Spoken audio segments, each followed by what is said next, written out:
Sarah Mitchell sat at her small desk in the corner of her modest apartment, staring at the email on her computer screen. The morning sunlight streamed through the window, illuminating the many military photos and medals that decorated her walls.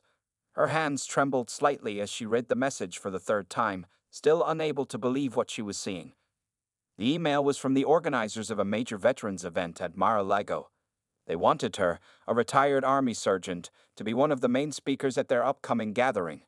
Sarah ran her fingers through her short brown hair, a habit she had kept since her military days. The invitation seemed almost too good to be true.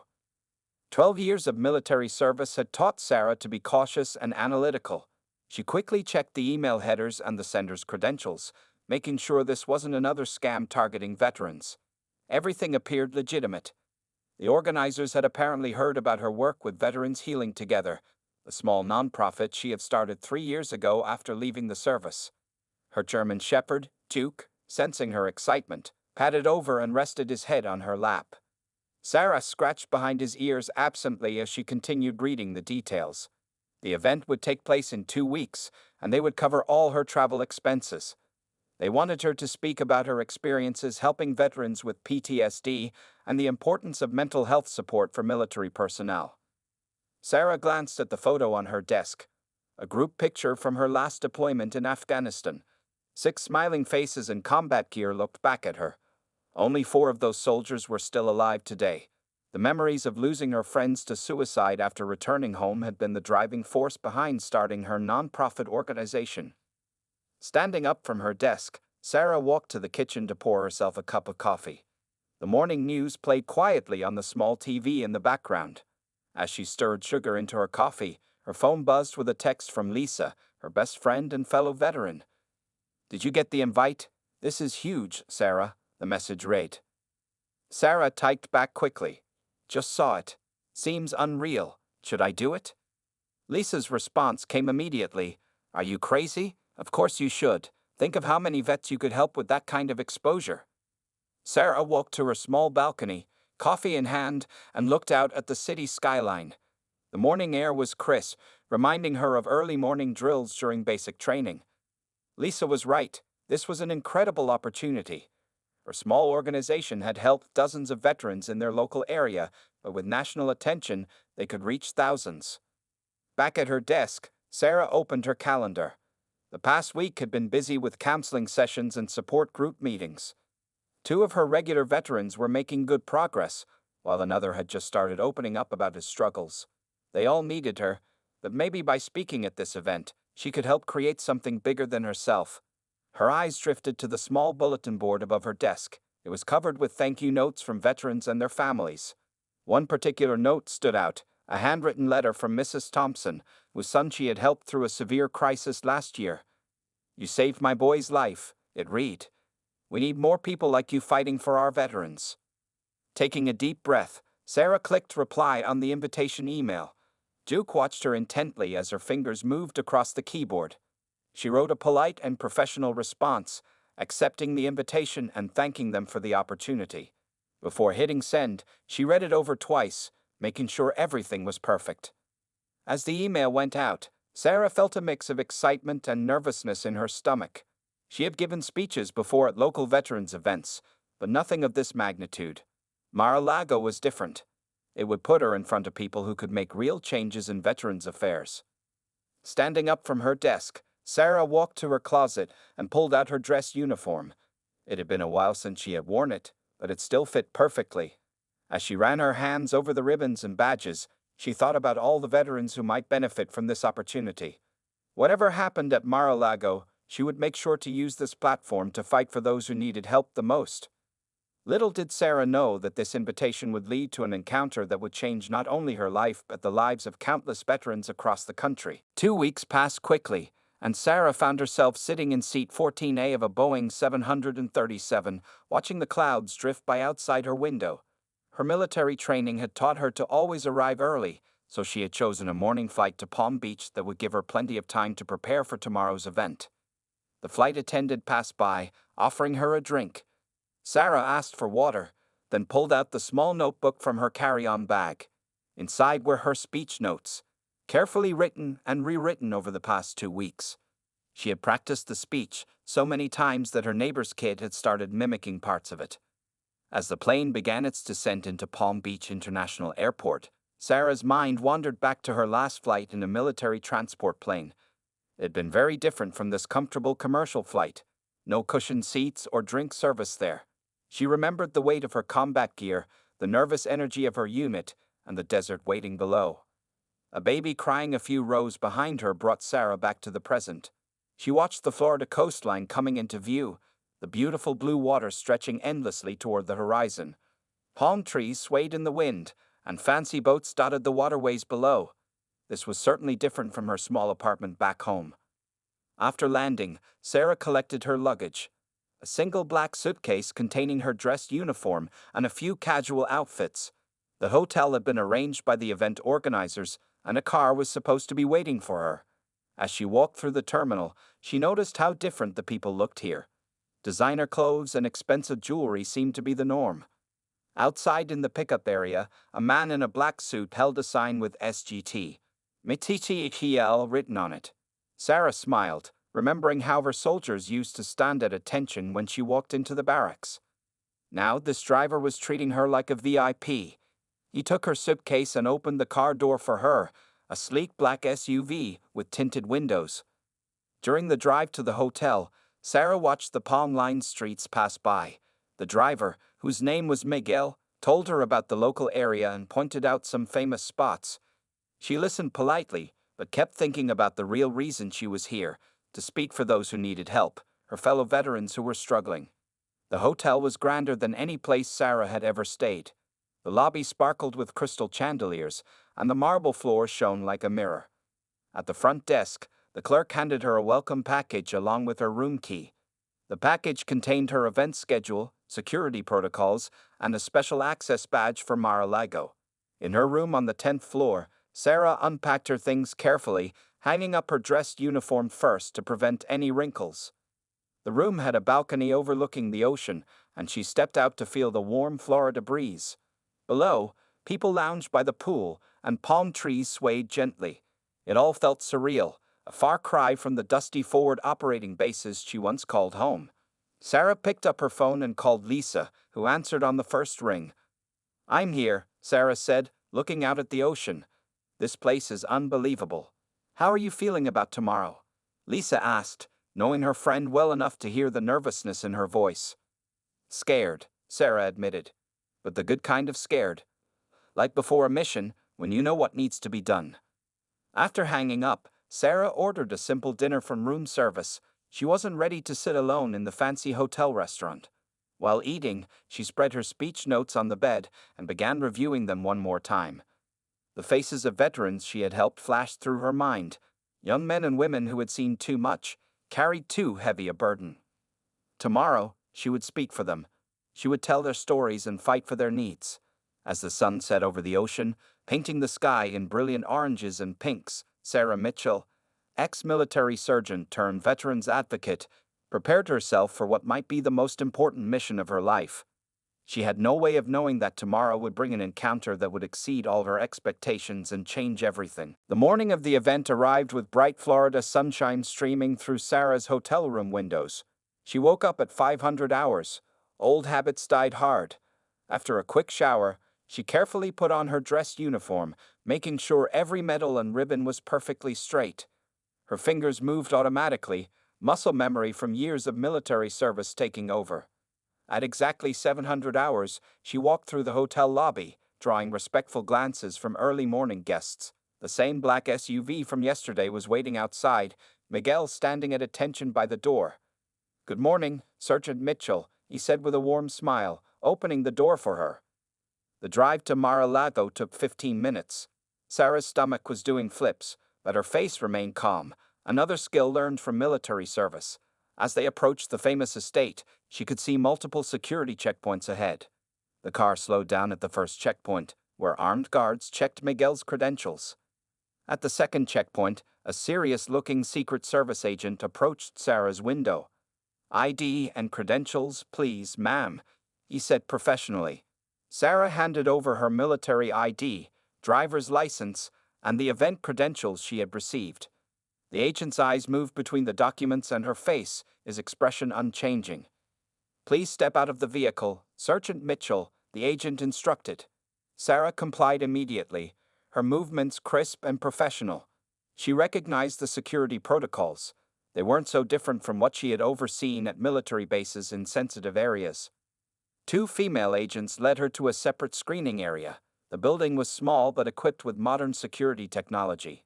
"Please place any metal objects in the tray," one agent instructed. Sarah removed her phone and keys, though she had deliberately left behind anything unnecessary. As she went through the metal detector, Sarah noticed how the agents moved with precise coordination. It reminded her of her own team during operations. One agent used a handheld detector to scan her uniform, while another checked her event badge under a special light. "Your military record is impressive, Sergeant," the senior agent commented while reviewing her background check results on a tablet. Sarah nodded respectfully. "2 tours in Afghanistan, Bronze Star recipient." The agent looked up from her tablet. "What brings you to speak at today's event?" Sarah straightened her shoulders. "I run a non-profit helping veterans with PTSD," she explained. "Too many of my brothers and sisters are struggling after coming home. They need more support, better resources." The agent's professional demeanor softened slightly. "My brother served in Iraq," she shared. He had a rough time when he came back." The two women shared a moment of understanding before the agent returned to her duties. After clearing the personal screening, Sarah was escorted to another room where her speech notes and materials were carefully examined. She watched as they flipped through every page, scanned her folder with various devices, and entered information into their computers. The final step was a briefing about security protocols inside the venue. An agent showed her a map of the building, marking restricted areas and emergency exits. "You'll be seated in Section A during the main event," he explained. "When it's your turn to speak, an escort will guide you to the podium. Do not deviate from the designated path." Sarah absorbed the information like she used to absorb mission briefings. She asked a few clarifying questions, impressing the agents with her attention to detail. One of them commented that it was refreshing to work with someone who understood security procedures. Finally, after nearly an hour of screening, Sarah was cleared to enter the main building. An escort was assigned to guide her to the speaker's preparation room. As they walked through the ornate corridors, Sarah felt a mix of emotions: nervousness about her speech, pride in representing her fellow veterans, and a strange feeling that something unexpected was about to happen. The escort stopped at a wooden door marked Speaker's Lounge. "You can prepare here until the event begins," she said. "Someone will come to get you when it's time." Sarah thanked her and reached for the door handle, not knowing that behind it, fate had arranged an encounter that would change everything.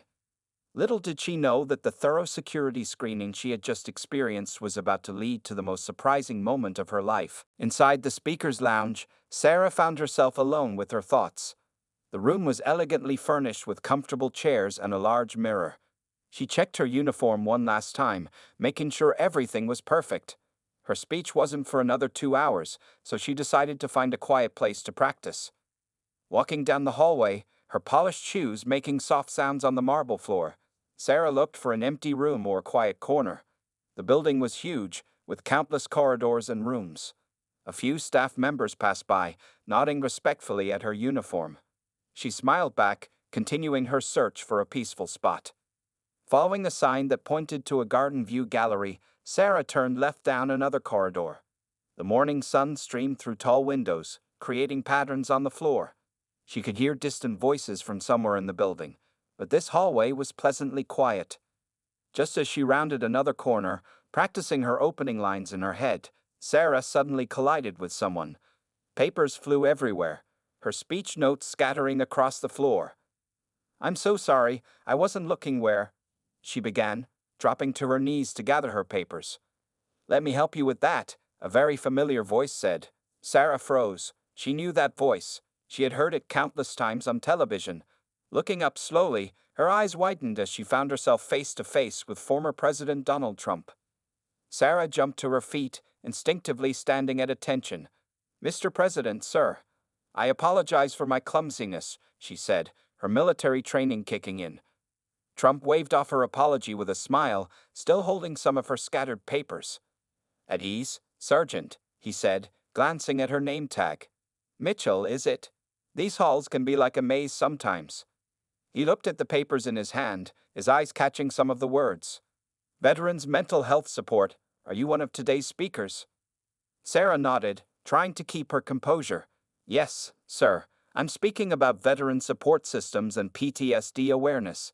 She noticed that despite having several Secret Service agents nearby, they had kept a respectful distance, creating an unexpected bubble of privacy in the corridor. PTSD, Trump repeated thoughtfully. That's a serious issue. Tell me more about what you do. He gestured to a nearby sitting area, surprising both his staff and Sarah with his spontaneous interest. Sarah found herself walking to the sitting area, her heart pounding. The former president sat down across from her, his expression genuinely interested. The Secret Service agents positioned themselves discreetly around the area, while Trump's scheduled appointment was quietly rearranged by an aide. I run a non-profit organization called Veterans Healing Together, Sarah explained, her nervousness fading as she spoke about her passion. We work with veterans who struggle after returning home. Many of them feel loss, sir. The transition to civilian life can be overwhelming. Trump leaned forward, listening intently. How many veterans have you helped? He asked, his usual public persona replaced by a more serious, focused demeanor. Directly, about 200 in our local area, Sarah replied. But we're limited by resources and reach. There are thousands more who need help across the country. She found herself sharing stories about specific veterans, without names, who had turned their lives around through her program. As she spoke, Sarah noticed something she hadn't expected, genuine concern in the former president's eyes. He asked specific questions about the challenges veterans faced, the gaps in current support systems, and what changes could make the biggest impact. The conversation flowed naturally, and Sarah almost forgot who she was talking to. It felt like speaking to someone who actually wanted to understand the issues facing veterans. She shared her frustrations with bureaucratic obstacles, the lack of immediate mental health resources, and the stigma many veterans faced when seeking help. What had started as an accidental collision in a hallway had turned into something much more significant. Neither Sarah nor the former president realized that this chance encounter would soon lead to changes that would impact veterans' lives across the nation. As their impromptu meeting continued, Sarah's scattered speech notes lay forgotten on a nearby table, replaced by a much more important conversation. 30 minutes into their unexpected meeting, Sarah found herself deeply engaged in conversation with the former president. The ornate sitting area had become an impromptu conference room, with Trump's scheduled appointments quietly reorganized by his efficient staff. Tell me about your toughest case, Trump said, his usual public persona replaced by genuine curiosity. What really shows the problems in the system? Sarah thought for a moment, then shared the story of Jimmy Anderson, changing his name for privacy. He was a Marine, served 3 tours, she began, came home with severe PTSD. The VA had him waiting 6 months just for an initial mental health appointment. 6 months, sir. He nearly didn't make it. Trump's expression darkened. Unacceptable, he said firmly. These are our heroes. They shouldn't wait a single day for help. He pulled out a small notebook and started taking notes, something Sarah hadn't expected to see.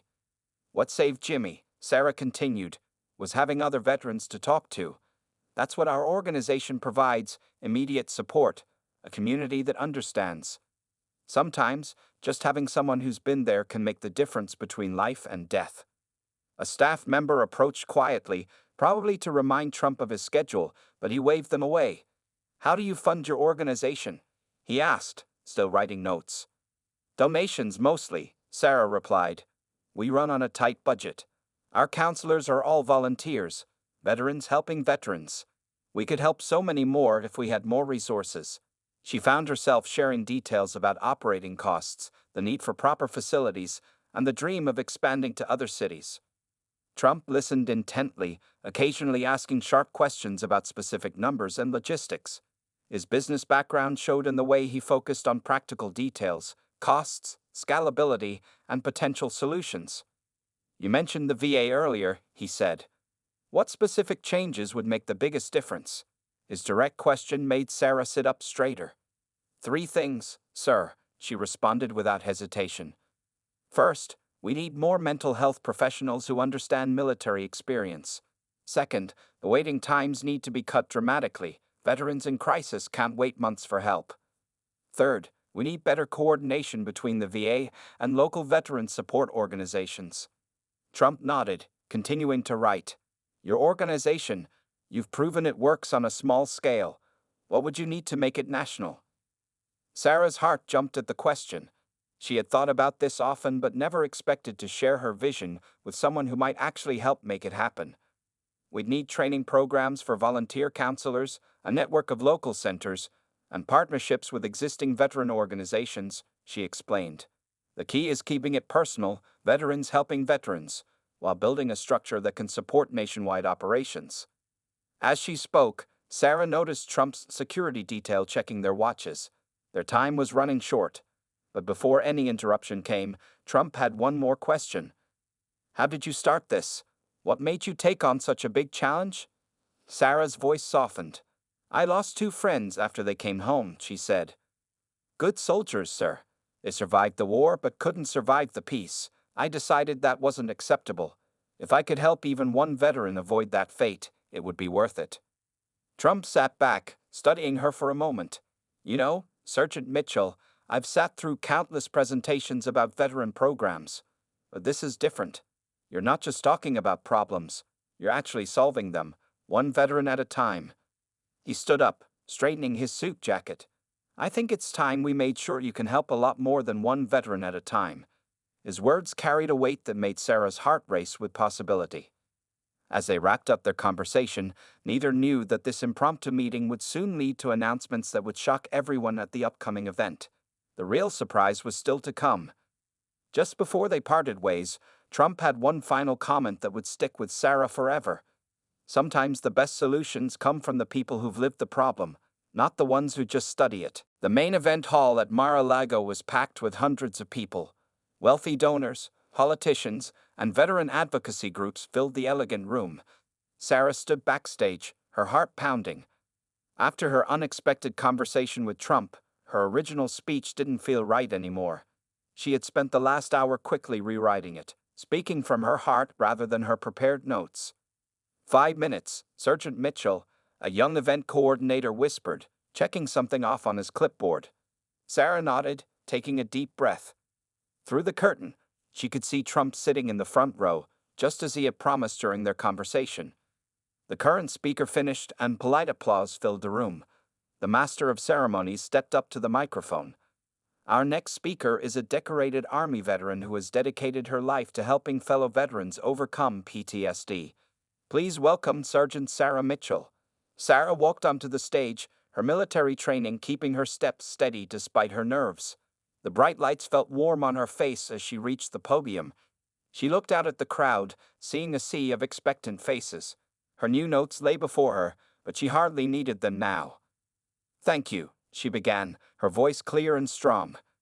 I'm not here today to tell you what you expect to hear.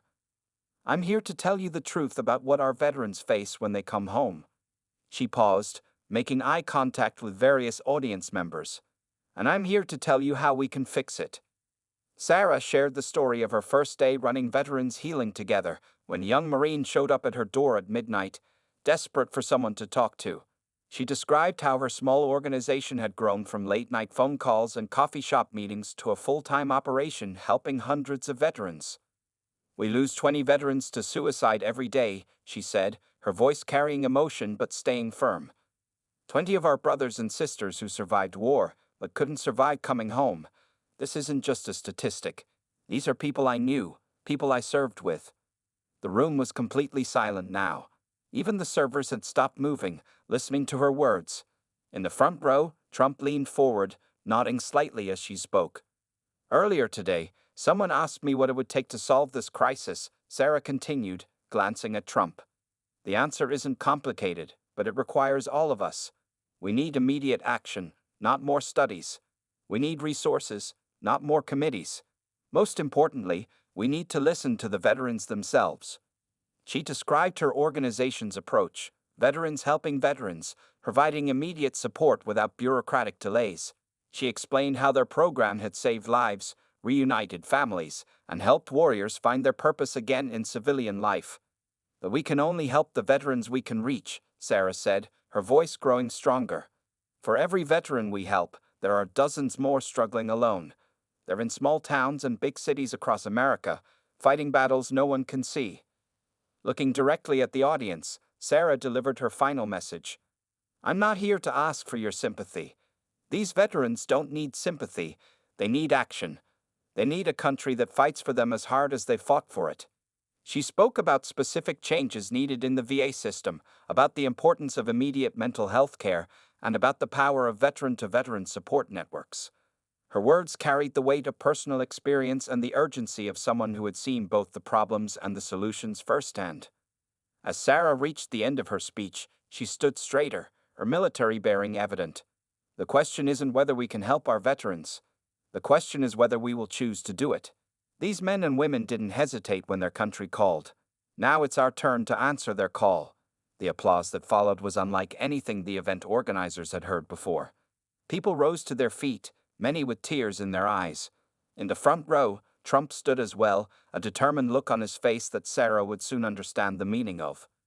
What happened next would transform her small organization into something she had never imagined possible. The applause was still echoing through the hall as Sarah finished her speech. She took a small step back from the podium, preparing to leave the stage, but before she could move further, she noticed Trump rising from his seat in the front row. He was walking toward the stage with purpose, his security detail moving smoothly into position around him. The master of ceremonies looked confused. This wasn't part of the schedule. Trump reached the stage and gestured for another microphone. The room fell silent, everyone wondering what was about to happen. Sarah stood uncertainly at the podium, not sure if she should leave. "Stay right there, Sergeant Mitchell," Trump said, his voice carrying through the sound system. He turned to face the audience, but remained standing next to Sarah. What we just heard wasn't a speech. What we just heard was the truth about what our veterans need. He pulled out the small notebook he had used during their earlier conversation. "This morning, I had an unexpected meeting with Sergeant Mitchell. Actually, she ran into me in the hallway, literally." A gentle laugh rippled through the crowd, but sometimes the best meetings are the ones you don't plan. Sarah watched as Trump flipped open his notebook. "She told me about veterans waiting 6 months for mental health appointments. 6 months." His voice rose with genuine anger. "She told me about good soldiers lost to suicide because help didn't come fast enough. This is not acceptable. Not in our country. Not to our heroes." He turned slightly toward Sarah, but she didn't just tell me about problems. She showed me solutions. Real solutions that are working right now, just on too small a scale. Trump paused, looking out at the audience. "Well, we're going to change that scale, right now." Sarah's heart began to race as Trump continued. "I'm pledging $10 million to Veterans Healing Together." The crowd gasped. Sarah felt her knees go weak. This money will help them open new centers in 20 cities across America, but that's just the start. Trump gestured to several people in the audience. "I've already spoken to some of our friends here. Bob, stand up." A well-known business leader stood. "Bob's pledging $5 million. More gasps. "Steve, stand up." Another businessman rose. $3 million from Steve." One by one, Trump called out names, and people stood, each pledging support. The amounts kept growing. $2 million here, $3 million there. Sarah watched in amazement as the total climbed higher and higher. Her small organization was about to become something she had only dreamed about. "But money alone isn't enough," Trump continued. "We're also creating a fast-track program with the VA. Veterans Healing Together will have direct access to VA resources. No more 6-month waits. No more bureaucratic delays." He looked at Sarah. "Your counselors will have the support they need to help every veteran who comes through your doors." Sarah could feel tears forming in her eyes, but her military training helped her maintain her composure. Everything she had fought for, every late-night call she had answered, every veteran she had helped, it was all leading to this moment. "Sergeant Mitchell didn't come here asking for any of this," Trump said, his voice softer now. "She came here to speak for those who needed a voice. Well, we heard that voice, and we're answering it." He turned to face Sarah directly. "Your organization has saved lives on a small budget and a lot of heart. Now let's see how many lives you can save with real resources behind you." He extended his hand. "Are you ready for a bigger mission, Sergeant?" Sarah shook his hand firmly, managing to find her voice. "Yes, sir. We're ready." The room erupted in applause again, even louder than before. As she stood there, surrounded by applause and support, Sarah thought of all the veterans who would now get the help they needed. What had started as a chance collision in a hallway had turned into something that would change thousands of lives. But even in this amazing moment, Sarah didn't know that the biggest surprises were still to come. 6 months after the life-changing event at Mar-a-Lago, Sarah stood in front of a brand new building in downtown Chicago. The sign above the door read "Veterans Healing Together, Midwest Center." It was the fifth center they had opened since that remarkable day, with 15 more under construction across the country. The morning sun reflected off the building's windows as veterans began arriving for the center's opening day. Sarah watched as they walked in, some alone, others with family members. Each one would find help here, just like at their other new centers in Dallas, Atlanta, Los Angeles, and Denver. Her phone buzzed with a text from Lisa. "Turn on the news." Sarah pulled out her phone and opened a news app. The headline made her smile. VA announces major changes to mental health services, Veterans Healing Together model to be implemented nationwide. Inside her office, Sarah looked at the wall of photos that showed how far they'd come. There was the original small office where everything started, now next to pictures of their new centers.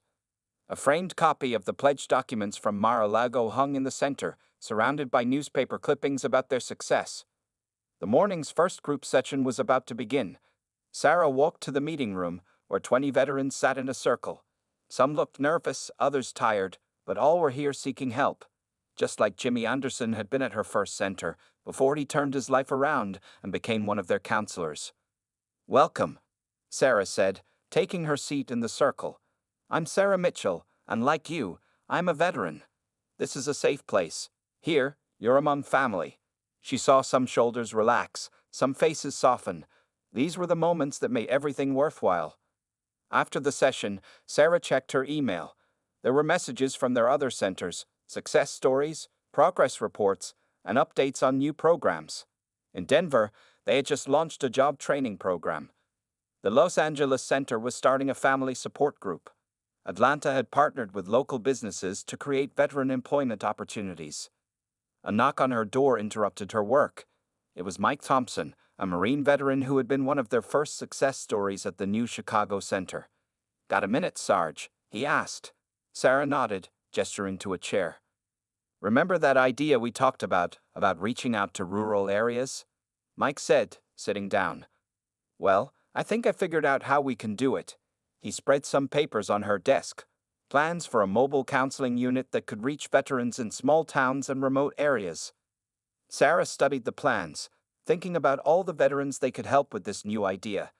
Thanks to the funding from Mar-a-Lago, ideas like this could become reality. They weren't just dreaming anymore, they were doing. Later that afternoon, Sarah received an unexpected call. Trump was checking in, as he did every few weeks, wanting updates on their progress. She shared the latest numbers. Over 2,000 veterans helped in the past 6 months. Emergency response times cut to less than an hour, and a 95% success rate in their crisis intervention program. "That's what I like to hear," Trump said. "Real results. How's the VA cooperation working out?" "Better than we ever expected," Sarah replied. "The Direct Access program has saved lives. Last week, we had a veteran in crisis who got immediate care. Under the old system, he would have waited months." After the call, Sarah walked through the center, watching the activity around her. In one room, a job counselor was helping a veteran prepare for an interview. In another, a support group for military families was sharing experiences and hope. The gym echoed with the sounds of veterans working out together, finding strength in community. As the day ended, Sarah stood at her office window, watching the sun set over Chicago. She thought about that morning 6 months ago when she had literally bumped into Trump in a hallway. One chance encounter had created a ripple effect that was changing thousands of lives. On her desk, a new stack of letters from veterans and their families told the real story of their success. Each one represented a life changed, a family helped, a future restored. This was more than she had ever dreamed possible, but somehow, it felt like just the beginning.